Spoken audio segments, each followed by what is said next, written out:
নমস্কার, আপনাকে স্বাগত জানাই আপনার প্রিয় চ্যানেল অর্থসূত্রতে। আজকের এই ভিডিওটিতে মূলত আমরা দুটো টপিক নিয়ে আলোচনা করব। এবছর যে বাজেট ঘোষণা হয়েছে আগামীর লোকসভা ভোটকে মাথায় রেখে, সেই বাজেট থেকে stock market investor, stock market trader হিসেবে আমরা কি আশা রাখতে পারি, কোন কোন সেক্টরগুলোকে নজর রাখতে পারি। এবং দ্বিতীয় সাবজেক্ট যেটা আমরা আলোচনা করব সেটি হলো আমাদের ভিআইপি গ্রুপে 2023 সালের 29শে মে থেকে 2023-এর 31শে ডিসেম্বর পর্যন্ত যে সমস্ত সুইং ট্রেডিং রেকমেন্ড করা হয়েছিল, যে সমস্ত ট্রেডিং রেকমেন্ডেশন ছিল, সেই রেকমেন্ডেশনগুলোর রেজাল্ট কি দাঁড়িয়েছে। অর্থাৎ আমাদের রেকমেন্ডেশনের রিপোর্ট কার্ড আপনাদের সামনে প্রকাশ করতে চলেছি, কোনো কিছু হাইড না করে, কোনো কিছু না লুকিয়ে। এটার একটাই উদ্দেশ্য, আপনি যেন আগামী দিনে স্টক মার্কেট জার্নিতে একটা সঠিক ডিসিশন নিতে পারেন। আপনার কি শুধুমাত্র অপশন ট্রেডিং করা উচিত, শুধুমাত্র ইকুইটিতে ডে ট্রেডিং করা উচিত, নাকি ইনভেস্টমেন্ট করলেও, সুইং ট্রেড করলেও ভালো রকম মুনাফা পাওয়া যেতে পারে। ডে ট্রেডিং করে, অপশন ট্রেডিং করে এবং অন্য কোথাও থেকে যদি আপনি পেইড সাবস্ক্রিপশন নিয়ে থাকেন, তবুও আপনার কাছে অনুরোধ থাকবে এই রিপোর্ট কার্ডটি একবার দেখার জন্য,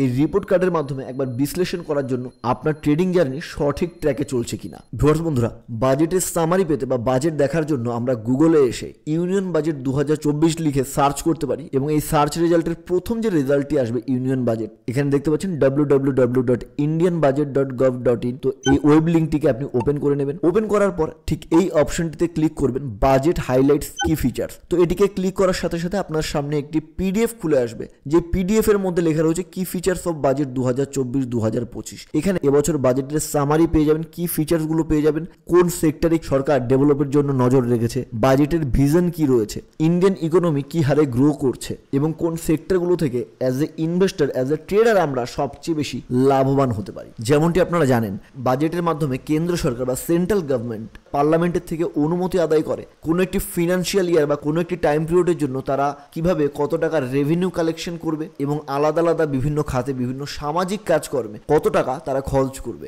আর যেহেতু এই বাজেটটি পূর্ণাঙ্গ বাজেট নয়, 2024-এর এপ্রিল থেকে আমাদের দেশে লোকসভা ভোট অনুষ্ঠিত হতে চলেছে। সো এটি একটি পূর্ণাঙ্গ বাজেট নয়, এটি লোকসভা ভোটের পর যে সরকারই আসুক না কেন, সেই সরকার গঠিত হওয়ার আগে পর্যন্ত যে সময়টা রয়েছে, আমাদের দেশে ফিনান্সিয়াল ইয়ার হলো এপ্রিল মাসের 1 তারিখ থেকে পরবর্তী বছরের মার্চের 31 তারিখ পর্যন্ত। যেমন ফিনান্সিয়াল ইয়ার 2024-2025 বললে আমরা বুঝবো 2024 সালের 1 এপ্রিল থেকে ফিনান্সিয়াল ইয়ার স্টার্ট হচ্ছে, ফিনান্সিয়াল ইয়ার এন্ড হচ্ছে 2025-এর 31 মার্চ। আর যেহেতু এই সরকারের মেয়াদ 2024-এর 31 মার্চের অনেক আগেই ফুরিয়ে যাচ্ছে, সো এই বাজেটটি হচ্ছে ভোট অন অ্যাকাউন্ট বাজেট। এই বাজেটে বেশ কিছু বিষয়ের উপর গুরুত্ব দেওয়া হয়েছে, তার মধ্যে স্টক মার্কেটে সবচেয়ে ভালো প্রভাব যেই সেক্টরগুলোতে পড়বে, হেলথ কেয়ার সেক্টরের বেশ কিছু স্টকের মধ্যে আমরা ভালো প্রভাব দেখতে পারি। কারণ 9 থেকে 14 বছর বয়সী যে সমস্ত মেয়ে রয়েছে দেশে, তাদের জন্য ফ্রি ক্যান্সার ভ্যাকসিনেশনের ব্যবস্থা করা হচ্ছে। আমাদের দেশে যে সমস্ত ফার্মা কোম্পানিগুলো এই ভ্যাকসিনেশন প্রক্রিয়ার সাথে যুক্ত থাকবে, তাদের স্টকগুলো আমরা আগামী দিনে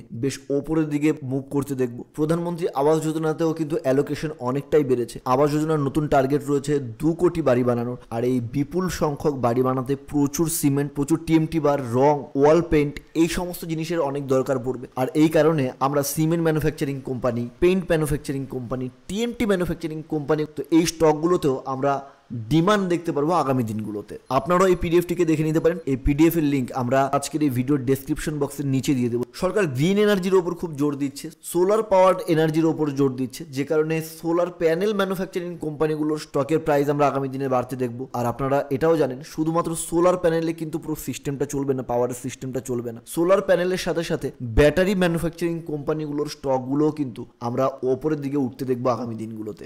ভোট অন অ্যাকাউন্টস বাজেটের ইম্প্যাক্ট খুব বড্ড বেশি আমরা স্টক মার্কেটের উপর পড়তে দেখছি না।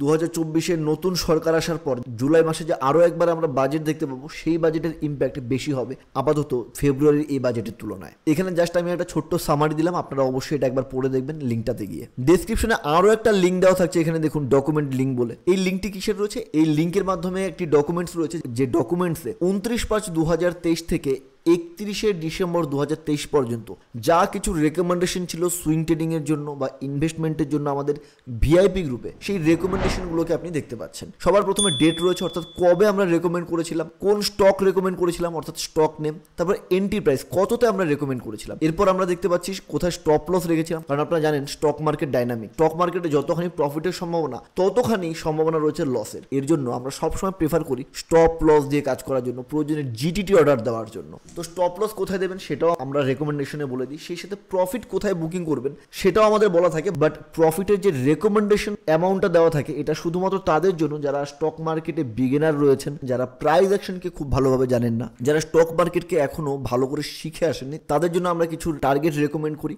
বাট যারা প্রাইস অ্যাকশন জানেন তারা ম্যাক্সিমাম প্রফিট আর্ন করতে পারেন আমাদের রেকমেন্ডেশন থেকে। যেমন গণেশ বি এই ট্রেডটি 184 টাকায় প্রফিট বুকিং হয়েছে 25/8/2023, অর্থাৎ মাত্র 3 মাসের ভেতর 25% রিটার্ন। নেক্সট ফেডারেল ব্যাংক 6 মাসের ভেতরে 26% রিটার্ন। আপনি এখানে দেখতে পাচ্ছেন 29 তারিখে মোট 7টা ট্রেড রেকমেন্ড করা হয়েছে যেদিন আমরা এই গ্রুপটি স্টার্ট করেছিলাম সেদিন, যার মধ্যে একটি ট্রেড ডি লিঙ্ক ইন্ডিয়া 244 টাকা 30 পয়সার কাছে কিনতে বলা হয়েছিল, 230 টাকায় স্টপ লস বলা হয়েছিল। এটির কিন্তু স্টপ লস লেগে গেছিল উইদিন 1 উইক, মাত্র 5%-এর সামান্য কিছু বেশি এসএল হিট হয়েছে। এই লিস্টের মধ্যে যেগুলো রেড কালারের মার্কের ভেতর রয়েছে সেগুলো এসএল হিট করেছে। আর আপনি দেখতে পাবেন কোনো ট্রেড কিন্তু আমরা 5 থেকে 6%-এর বেশি এসএল আমরা রাখি না, অর্থাৎ এমন কোনো রেকমেন্ডেশন পাবেন না যে রেকমেন্ডেশনে 6%-এর বেশি রিস্ক রয়েছে। ম্যাক্সিমাম দেখুন 4 থেকে 5%-এর ভেতর রিস্ক রয়েছে আর খুবই কম সংখ্যক এসএল হিট হয়েছে। আমাদের ম্যাক্সিমাম ট্রেড কিন্তু বড় ধরনের প্রফিট দিয়েছে। যেমন এখানে ধরুন হিন্ডালকো 29/5-এ দিয়েছি, প্রায় 53%-এর প্রফিট দিয়েছে 6 মাসের ভেতর। 70%-এর প্রফিট দিয়েছে 6 মাসের ভেতর নেলকো। বেশ কিছু এমন স্টকও পাবেন যারা 100%-এর ওপরে প্রফিট দিয়েছেন, যেমন স্পার্ক এবং অশোকা, শুধুমাত্র 5 থেকে 6 মাসের ভেতরে। আবার এমন কিছু স্টকও আমরা রেকমেন্ড করেছি যে স্টক 270% রিটার্ন জেনারেট করে দিয়েছে মাত্র 6 মাসের ভেতরে। বাট ম্যাক্সিমাম রিটার্ন তখনই সম্ভব যখন স্টক মার্কেটকে আপনি ভালো করে শিখবেন মন দিয়ে, আপনি প্রাইস অ্যাকশনকে ভালো করে জানবেন তখন।